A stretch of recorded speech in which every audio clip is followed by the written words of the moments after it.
Join Kanjipuram SCSVMV NAC A-Grade University. 100% scholarship, excellent placements, global excellence with Indian values. Admissions are open now.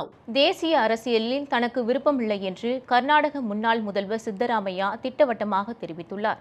கர்நாடகாவின் முதல்வராக DK. Sivakumar பதவியேற்க வேண்டும் என்று அவரது ஆதரவாளர்கள் தொடர்ந்து குரல் எழுப்பி வந்த நிலையில் காங்கிரஸ் மேலிடம் கேட்டுக்கொண்டதை அடுத்து தனது முதல்வர் பதவியை சித்தராமையா ராஜினாமா செய்தார். முதல்வர் பதவியிலிருந்து விலகிய சித்தராமையாவுக்கு மாநிலங்களவை பதவி வழங்க காங்கிரஸ் முடிவெடுத்துள்ளதாக தகவல் வெளியாகியுள்ளது.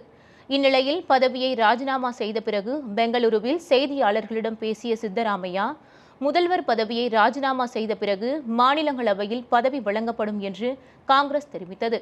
அதை பணிவுடன் வேண்டாம் என்று தெரிவித்துவிட்டேன் என்றும் திட்டவட்டமாக கூறியுள்ளார்.